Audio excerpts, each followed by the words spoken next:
G'day folks, Rod from My Water Filter here today, and lucky enough to be with Wayne from Grander Australia.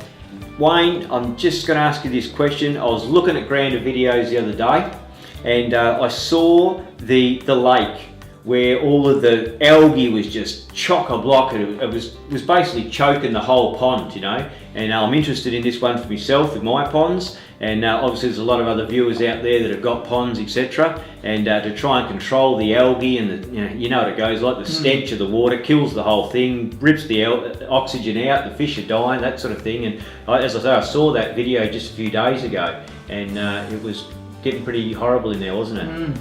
It's an interesting one because we put Grander in there some 15 years ago, and prior to that they were just plagued with algae, smells, dying fish and debris everywhere. Right. And so 15 years ago we put Grander on. They also used to drag the algae every year at a great cost. So 15 years ago we put the Grander on, and we had no more problems. For 15 years. Right. And then a new committee came along, didn't realise why it was even on there, and took it off. Right. And so for 2 years it was off Grander. And the video will show you the transformation just in 4 months of putting it back on. Yeah. It clearly changed the people's lives around there. Yeah. Because again, we had smells, algae and all those sorts of things. But it was a cost factor. I mean, they were spending $10,000 a year putting tablets in and dragging all the algae out. Right. So the economics of it speaks for itself as well. Right. So the algae was the problem 15 years ago, as I saw it the other day. Absolutely. You put the Grander on, it sorted the problem out. It was so good that everybody forgot about it. Yeah.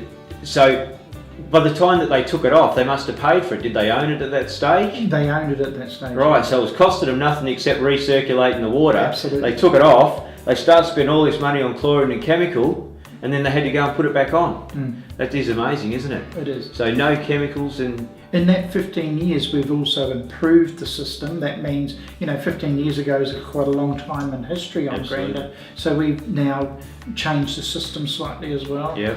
And it's an improved system. Right. And that's the thing with Grander, we can bolt on, bolt off very, very quickly. Yep. There's not a lot of infrastructure required for doing anything with Grander. Whether it was BHP where we were, or extractive coal mines, the infrastructure to install Grander is minor, actually minor. Right. So we can change and chop things around. Yes. If customers decide they want more treatment, that can be added or taken away, etc. Yeah. Nothing's fixed. On, off, change, chops, beautiful. Yeah. No, that's it, folks. Look, seriously, I saw that video. You can have a look and take a look at it on the site yourself. The water was just an absolute stinking mess, and they just basically turned it back to beautiful, crystal clear pond water. The lilies were thriving, the fish are back, and as that water goes right up to the balconies of those places, the water's literally this far away from a lot of those people there. So, gee, I feel for them when it was a stinking mess. I heard the lady say she couldn't keep the door open or anything, and now it's just a pristine pond. So, I bet they love you. I'm probably flavour of the month. Flavour of the month at the moment. At the moment, that's it. All right, folks. Take a look at that one. If you got a pond, this is the way to clean it up. Grander. It's an amazing thing. Thanks very much.